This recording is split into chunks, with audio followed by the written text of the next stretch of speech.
I became a mum for the first time almost 2 years ago, and I was in the depths of postpartum and hormonal changes and life changes and having a newborn and all the things. I remember getting hit with the question of who the hell am I now? Who am I? What do I value? How do I dress? How do I be? What are my interests? What are my passions? What are my hobbies? What do I enjoy? I just completely lost myself, and I lost all sense of confidence and conviction within myself. And almost 2 years later, I feel like I'm in a place where I can confidently walk you guys through exactly how I not only got my confidence back, but became the most confident version of myself than I've ever been since that time. And I'm on the path of feeling like I really know myself, and I know my style, and I know my priorities, and I know my values. And whilst I'm not perfect, I'm definitely not perfect, I feel like I'm equipped to do this video. So that's why I'm here, that's why you're here. In this video, I'm going to be sharing with you 5 ways that you can reinvent yourself as a new mum. And without further ado, let's get straight into number 1. Number 1 is define who your next level self is. Physically, mentally, emotionally, like who is that next level version of you? Play with your imagination and play with your mind. Meditate on the idea, journal on the idea, ponder on the idea, think about the idea of who is the best version of me. Looking at things physically, like I said, mentally, emotionally,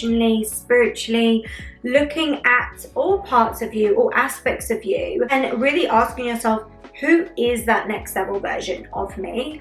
And what does that look like in all these different areas of my life? Think about things like wardrobe, like the outfits you're wearing, or the outfits your next level self would be wearing. What kind of pieces would she be wearing? What colors? What textures? For me, I definitely found, like, when I was figuring out who I was becoming, like, I figured out that I love baggy bottoms. Not right now when I'm pregnant. It's a little bit different dressing for a pregnant body, but in my normal body, my non-pregnant body, I found that things like baggy jeans, tighter tops, I realized that, like, I just didn't feel good in crop tops anymore. And it was actually nothing to do with my body. It just felt like an old version of me. It felt like I'd evolved into a different version of me, and crop tops just weren't it. Especially not like the really crop tops. Thinking about your habits, this is a big one. Like your habits, your lifestyle, the way you go about your life. A big one for me was organization. I realized that I was so messy, I was so cluttered, my space was messy, every room in the house had mess in it. And don't get me wrong, the house is still messy a lot of the time, but I know that that's something I'm working on, and I'm actively working on decluttering regularly, simplifying the things in my home. I'm actively working on becoming more organized and more tidy as a person. So really thinking about those things as well, of like, how do you be, how do you live, the version of you that you see as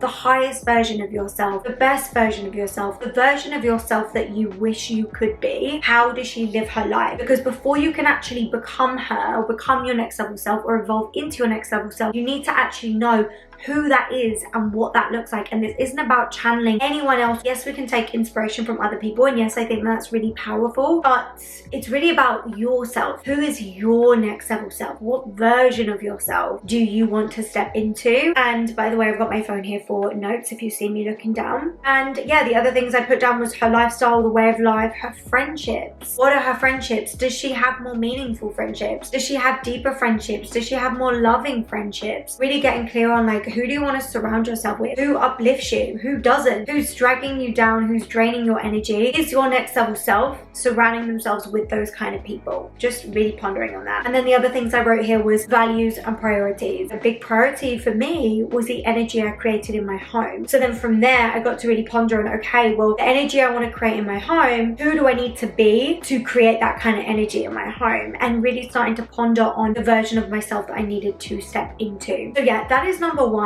Take time to define and get clear on who your next level self is. And if the words "I don't know" are coming to you right now, really challenge you to ask yourself the question, but what if I did know? If you did know who your next level self was, if you did know who you wanted to become, if you did know the parts of you that you want to improve on or grow in, the areas in your life you want to grow in or you want to become better at, if you did know, what would you know? And just really keep playing into that. All of this information, it's available to all of us. We just have to open our minds and allow ourselves to see the vision for ourselves and our future selves. And really, in order to actually step into that next level version of yourself in 6 months, a year from now, to be able to look back on this time and be like, oh my God, I've grown and changed so much. It first starts with actually defining and being intentional with who you actually want to become and what you want to embody and the values you want to live by. That might look like journaling, that might look like meditating, that might look like going for a walk and thinking about it. Or when you have your morning coffee, just sit there and ask yourself,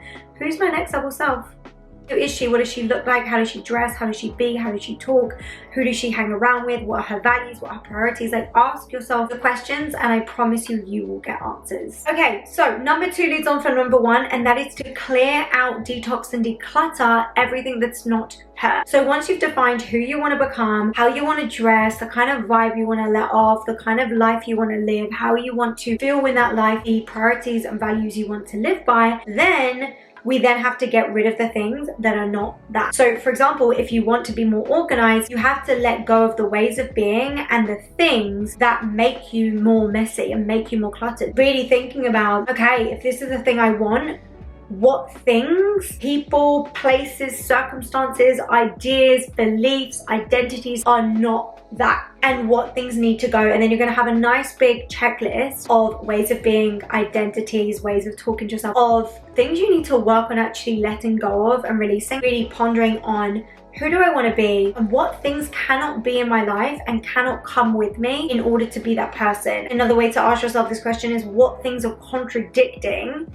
or preventing me from becoming this person? Like, what things in your life right now would not make sense if you were already that person? And this might be, like I said, ways of being, items in your home, items in your wardrobe, people you're hanging out with. You know, maybe you're filling your diary up, but you want to be this calm and relaxed person, but then you're filling your diary up with loads and loads of plans, so then you're always overstimulated, busy and overwhelmed, right? So okay, cool, now we need to shift the way you're actually filling up your diary and not filling it up with so much stuff, because filling it up with so much stuff is making you overwhelmed, and that's not the kind of person you want to become or continue being, right? Number 3 is finding resources that will help you and support you to actually becoming her. This kind of goes hand in hand with the detoxing and decluttering of like getting rid of the things that are not supporting you. It's actually adding in now and replacing those things with things that will actually support you in being the person you want to become. This might look like following certain people on social media and consuming certain content that helps you embody that version of self. It might be that you get a therapist, it might be that you get a mentor. I remember when I started to really think about how I wanted my home to look, I just started looking at interior design YouTube videos of really random things like how to make your home feel more cozy. I would watch videos like 5 simple ways to create a welcoming home, things like that. In my spare time, instead of sitting there watching trash TV, I would be really intentional with filling my mind with things that are actually going to help me, literally help me become that person and have the knowledge of how I want to dress or how I want my home to feel or whatever it may be. And instead of being like, oh, I have no idea about home decor, I have no idea how to dress myself, it's like, what about actually going out there and finding the resources? And there are so many free resources that can help you with exactly that. Really going out and looking for resources and things to support you in becoming that person. Really finding the right environments and people, content and surroundings that are going to support you in normalizing the new version of yourself. And I honestly think that depending on what we choose to consume, we can normalize totally different things. Really making sure your environment, what you're consuming, matches who you want to become. Number 4 is actually something that I do at the beginning of every year, but it doesn't have to be something you do just at the beginning. This can be the beginning of your year. Today, the day you're watching this video, this is the first day of the next year of your life. Give yourself 1 to 3 words that you want to embrace and embody this year. One of my words this year, which I set in January, was home. I really wanted to be home more, and it wasn't just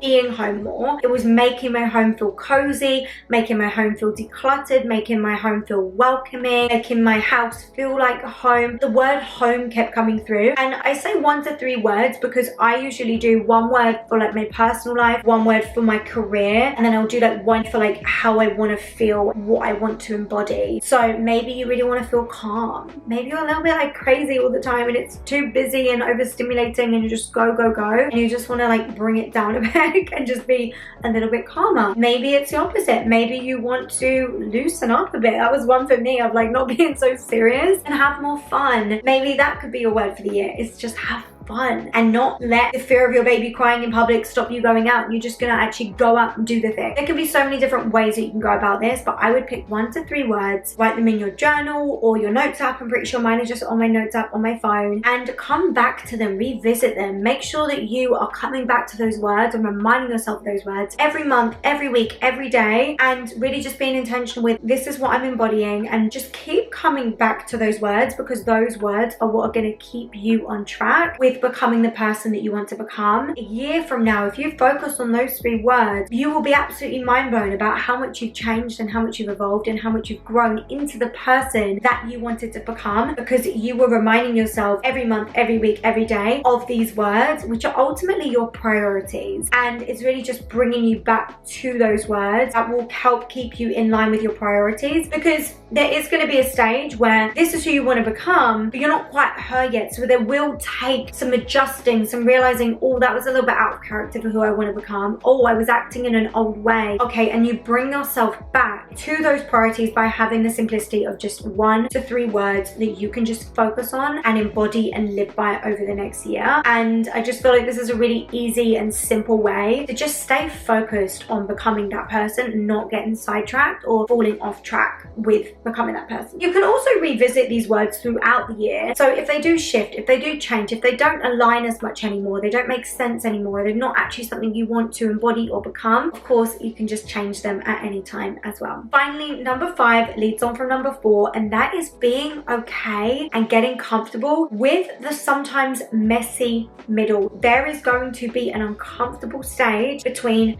who you are right now, the mindset you have right now, the way you dress right now, the way you look right now, the way you act right now, the values you have, whatever it is that you want to change. There is going to be a version of you who is that right now, and it's who you've been for however long. And then there's this version of you that you want to become. There is going to be a natural and potentially uncomfortable transition period. I like to call this the messy middle, where you're not quite her yet, but you're not really wanting to be her anymore, and you're in the middle, you're in transition. I say this a lot when I talk about struggles postpartum and mums feeling like they've lost themselves. You've not lost yourself, you're just in the middle of who you once were and who you're becoming. You're half fallen, half rising. You're in the middle, and it's a really powerful place to be, because you're changing and you're evolving and you're realizing things about yourself and you're learning about yourself, and it is such an amazing place to be, but it can be really uncomfortable. Any journey, even as simple as you getting a new job, you're gonna have to go through an interview, you're gonna have to wait to hear if you've got the job, and you're gonna potentially start the job and not know anyone and have all the nerves and make mistakes. Like, there's always going to be a messy middle. Even when starting this YouTube channel, I just had to be okay with the fact that, like, I'm not an expert at YouTube, and maybe one day I will be, but right now I'm not. And in order to get there, I have to start. And in order to start, I have to be okay with being messy and figuring out my editing style, figuring out how to get the right lighting and the right setup, and you know, like, there is just a messy middle in every new journey. So be okay with that and don't make yourself wrong for being in the messy middle. In fact, if you feel lost, if you're not sure, if you're figuring it out, if you feel a little bit all over the place, take that as actual progress, because you're already on the journey of becoming who you want to become. You're not feeling solid in who you were, which means you're now at the next stage is just figuring out, okay, who am I and who do I want to become? So you're already on that path. And I really do feel like reinventing yourself and finding yourself, it's a journey, it's an ongoing journey of evolution and growth, and it's going to change and it's going to figure itself out over time, with time. So just know that this is a journey. It doesn't need to be rushed, and you don't need to have it all figured out overnight. You don't need to decide what your new style is and go and buy every single piece for that style. It's like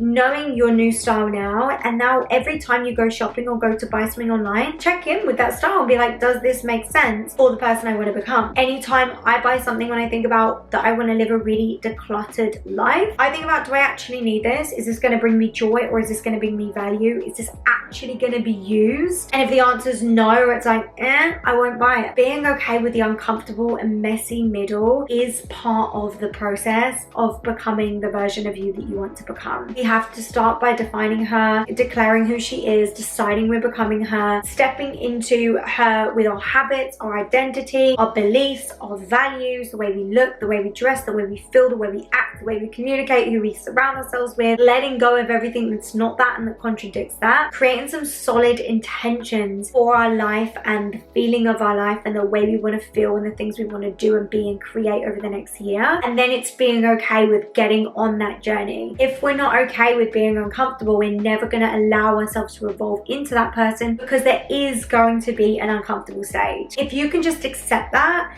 it's going to make it so much easier to actually reinvent yourself, because you know that being uncomfortable is just part of the process. So you're going to get through it being uncomfortable, and then it's not going to be uncomfortable anymore. It's going to be your new normal. So that is everything. I hope you guys enjoyed this video and took some value from it. If you did, please let me know down below. I love connecting with you guys in the comments. I really hope that you enjoyed this video enough to stick around and subscribe. I would appreciate it so much, and I will see you inside my next video.